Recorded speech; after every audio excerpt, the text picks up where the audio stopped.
आज की क्लास में हम देखने वाले हैं दूध का औसत संघटन। अब दूध का औसत संघटन में हम क्या देखेंगे? दूध में वसा की मात्रा, प्रोटीन की मात्रा, लैक्टोज की मात्रा, राख की मात्रा। और जरूरी नहीं कि गाय के दूध के ही बारे में देखने वाले हम। आज की इस क्लास में हम जो है गाय, भैंस, बकरी, भेड़, ऊंट, इन सारे पशुओं के जो कॉमर्शियल पशु होते हैं जो दूध के लिए पाले जाते हैं। हालांकि ध्यान रखें कि बकरी का ज़्यादा उपयोग मीट के लिए, चेवन के लिए, भेड़ का उपयोग मटन के लिए और ऊंट का उपयोग सवारी के लिए या बोझा ढोने के लिए उपयोग किया जाता है। परंतु क्या होता है, ऊंट का जो है राजस्थान का राष्ट्रीय पशु होने के कारण या फिर दूध इसके दूध की पोषक वैल्यू अच्छी होने के कारण राजस्थान में इसके दूध का उपयोग भी किया जाता है। तो चलिए हम बहुत अच्छे से समझने वाले हैं। नमस्कार दोस्तों, मैं सचिन राय और आपके अपने YouTube channel PAT with Sachin में एक बार फिर से आपका स्वागत है। हालांकि ये अभी की जो हमारी क्लासें चल रही है ये एफओ बेस्ड है। हालांकि और भी जो एग्रीकल्चर के एग्जाम हैं वो भी इसमें कवर होते हैं। तो निश्चित ही है ये क्लास आपके लिए बहुत ज़्यादा इम्पोर्टेंट होने वाली, चाहे एग्ज़ाम छोटा हो या बड़ा हो, सभी के लिए क्लास बहुत महत्वपूर्ण है। और निश्चित ही है आज की क्लास में आपको गाय, भैंस, बकरी, भेड़, ऊंट, इन पशुओं के दूध के बारे में एक एक छोटी से छोटी सटीक जानकारी आपको यहाँ पर क्लियर हो जाएगी, ताकि पेपर में यदि यहाँ से कोई भी प्रश्न आता है तो निश्चित ही है पूरा जो है आप बिल्कुल फुल टू फुल आपको नंबर मिलेंगे।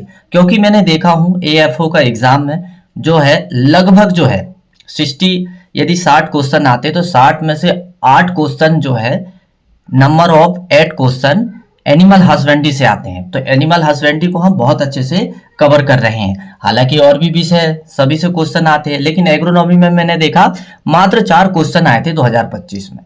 और यदि हम एनिमल हस्बेंड्री में देखेंगे तो 8 क्वेश्चन आए थे। तो उस हिसाब से हम तैयारी कर रहे हैं, बारीक से बारीक, छोटा से छोटा पॉइंट को हम बहुत अच्छे से समझ रहे हैं। तो चलिए हम बिना टाइम के स्टार्ट करते हैं। हालांकि कभी इतनी बड़ी जानकारी में यानी इतना बड़ा लेक्चर तो देता नहीं हूँ, लेकिन आज मुझे लगा कि थोड़ी सी जानकारी डिस्कस आपसे कर ली जाए, इसलिए मैंने आपको ज़्यादा बताने का प्रयास किया। तो चलिए स्टार्ट करते हैं। तो सबसे पहले यहाँ पर एक टेबल हमारे सामने है। तो ये क्रमांक संख्या है, ये गुण है, ये गाय, भैंस, बकरी, भेड़, ऊँट, इस प्रकार से क्रम है। और यहाँ पर नीचे जो है इनके गुणों के बारे में यानी इनका संगठन के बारे में दिया हुआ है। तो सबसे पहले जल की हम बात करें तो गाय के दूध में जल की मात्रा 86.61, यानी बहुत सारी पुस्तकों में ये 87% मिलता है। कितना मिलता है? 87। तो 87 भी ठीक है, क्योंकि यदि 5 से ऊपर हम जाते हैं तो 87 ही माना जाता है। तो 86.61% इसमें क्या पाया जाता है? जल पाया जाता है गाय के दूध में। भैंस के दूध में 82.76% जल पाया जाता है। बकरी के दूध में 87% जल पाया जाता है। भेड़ के दूध में 80.71% जल पाया जाता है। वहीं हम देखें ऊंट के दूध में तो ऊंट के दूध में जो है 80.61% जल पाया जाता है। तो कुछ इस तरह से जल का औसत संघटन है पशुओं के दूध में। तो हम अभी देख रहे हैं गाय, भैंस, बकरी, भेड़ के बारे में। फिर इसके बाद में आगे क्या दिया है? वसा की मात्रा, जो दूध का सबसे मुख्य तत्व माना जाता है और यही एक ऐसा घटक है जो दूध में बहुत ज्यादा परिवर्तनशील है। माना जाता है कि यदि प्रश्न कभी ये आता है कि दूध का सबसे ज्यादा परिवर्तनशील घटक का नाम बताइए, तो दूध का सबसे ज्यादा परिवर्तनशील घटक क्या है? वसा। और इसी घटक के कारण ही दूध की वैल्यू है। यदि इसकी मात्रा कम होती है तो दूध की औसत वैल्यू यानी उसका प्राइस घट जाता है, और यदि मात्रा अच्छी होती है तो इसका औसत प्राइस बढ़ जाता है। ये मान लीजिए कि दूध का मुख्य घटक है। अब बात आती है गाय के दूध में वसा 4.41, भैंस के दूध में वसा 7.38, बकरी के दूध में वसा 4.25, भेड़ के दूध में वसा 7.90। और ऊंट के दूध में वसा की मात्रा 5.38 पाई जाती है। तो कुछ इस तरह से वसा का औसत संघटन है इन पशुओं पर। तो आप बहुत पेशेंस रख के समझिए। हालांकि ये तालिका जो है याद करने में थोड़ी दिक्कत तो होगी, पर मैं समझता हूँ कि आप यदि 2-3 बार राइटिंग वर्क करके देख लोगे तो निश्चित ही आपको याद होने वाला है। हालांकि ये सरल प्रश्नों में से है। आप यदि पहले से ही एग्रीकल्चर के स्टूडेंट हैं तो आपने थोड़ा थोड़ा तो इनको पहले से ही पढ़ लिए होंगे। केवल और केवल मैं आपको एक बार रिवाइज करवा रहा हूँ इस क्लास पर। तो अब बात आती है प्रोटीन की।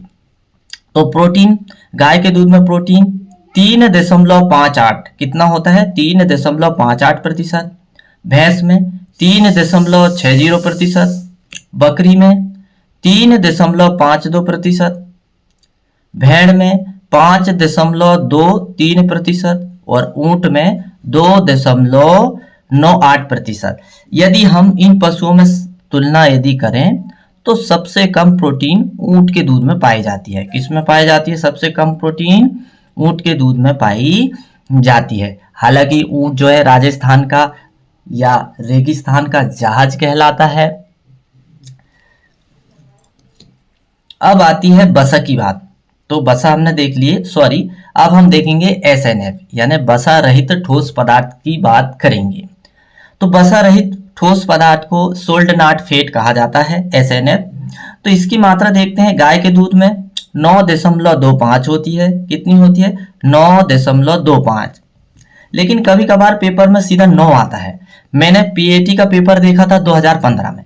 तो 2015 का मैंने देखा था, एक क्वेश्चन मैंने वहां से कवर किया था, तो सीधा दिया था कि गाय के दूध में वसा रहित ठोस पदार्थ की मात्रा कितनी होती है। तो वहां पर ऑप्शन में दिया था तो 9 भी दिया था। तो 9 दिया था, 8 दिया था, 7 दिया था, 6 दिया था। तो कभी कभार ऐसा सीधा भी आ जाता है। तो कितनी होती है? 9 होती है। अब बात आती है भैंस। भैंस के दूध में वसा रहित ठोस पदार्थ की मात्रा 9.86 होती है। कितनी होती है? 9.86 होती है। और भैंस का यदि हम थोड़ी सी और भैंस के बारे में जानकारी लें तो भैंस में जो है गुणसूत्र की संख्या, रिवर वाली नदी भैंस में गुणसूत्र की संख्या 50 होती है और दलदली भैंस में कितनी होती है? 48 होती है। और यदि हम इसके शरीर का तापमान देखें तो 99 से 102.5 होता है। ये है इसका टेम्परेचर। तो ये आपको ध्यान रखना चाहिए। कभी कभी टेम्परेचर के बारे में भी यदि हम बार बार ऐसे प्रश्न यदि रिवाइज करते रहेंगे तो निश्चित ही हमें याद हो जाएंगे। यदि पेपर में आता है तो निश्चित ही आपसे गलतियां नहीं होगी। तो चलिए, हमने भैंस के बारे में देख लिए। अब बकरी के दूध में हम देखें वसा रहित ठोस पदार्थ की मात्रा 7.75, भेड़ में 11.39 और ऊंट में 7.01। यदि हम भेड़ में गुणसूत्र की संख्या देखें तो कितनी होती है? 60 होती है। सॉरी, भेड़ में गुणसूत्र की संख्या 60 नहीं होती है, वो बाय मिस्टेक है, मुझे बकरी का याद रहा। बकरी में गुणसूत्र की संख्या 60 होती है और भेड़ में कितनी होती है? 54 यानी 54 होती है। अब ऊंट में हम देखते हैं वसा रहित ठोस पदार्थ की मात्रा 7.01 होती है। कितनी होती है? 7.01 होती है। अब हम देखने वाले हैं लैक्टोज। लैक्टोज हालांकि जो है 4 शर्कराएं होती है, लैक्टोज, फ्रैक्टोज और ग्लूकोज और फिर सुक्रोज। वो सॉरी, ग्लूकोज की जगह मल्टोज होता है। क्या होता है? मल्टोज। तो ये 4 शर्करा होती है। तो हम अभी देखने वाले हैं जो दूध में पाए जाने वाली शर्करा, लैक्टोज के बारे में। तो दूध में जो शर्करा पाई जाती है उसे दुग्धम भी कहा जाता है। तो दुग्धम जो है, गाय के दूध में दुग्धम की मात्रा 4.96 होती है। कितनी होती है? 4.96। और भैंस के दूध में दुग्धम की मात्रा 5.48 होती है। कितनी होती है? 5.48। और बकरी में 4.27 होती है। कितनी होती है? 4.27। भेड़ में कितनी होती है दुग्धम की मात्रा? 4.81। कितनी होती है? 4.81। और ऊंट में दुग्धम की मात्रा कितनी होती है? 3.26। यानी हम यदि देखें तो सबसे कम दुग्धम की मात्रा ऊंट के दूध में होती है। जैसे प्रोटीन की मात्रा सबसे कम होती है, वैसे दुग्धम की मात्रा सबसे कम होती है। लेकिन एक चीज देखें यदि हम बसा रहित ठोस पदार्थ की मात्रा जो है काफी अच्छी मात्रा इसमें होती है।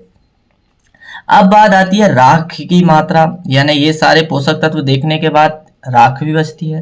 तो राख की मात्रा हम देखेंगे गाय के दूध में तो 0.71, लेकिन पेपर में सीधा आता है 0.7, एक को गिना नहीं जाता है। मतलब कभी कभी पेपर में सीधा जाता है कि भाई गाय के दूध में राख की मात्रा 0.7 होती है, फिर भैंस के दूध में राख की मात्रा 0.78 होती है, बकरी के दूध में 0.86 होती है, भेड़ के दूध में 0.90 होती है और ऊंट के दूध में 0.70 होती है।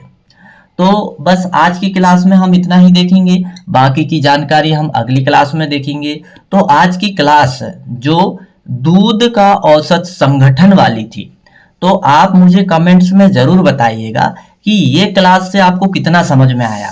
क्या मैं आपको सर्टिफाइड कर पाया? सर्टिफाई यदि कर पाया तो हाँ जरूर लिखिए कमेंट्स में, और यदि कुछ कमी रह गई तो आप कमेंट्स जरूर करें ताकि मैं उस कमी को पूरा करूं और आपसे जो भी गलतियां होती है तो कोशिश से मैं ये करूंगा कि अच्छे से अच्छे क्वेश्चन लेके आऊंगा और निश्चित ही हम मिलकर उसे सॉल्व करने वाले हैं। तो बस वेट करिए अगली क्लास का, तब तक के लिए बहुत बहुत आपको धन्यवाद।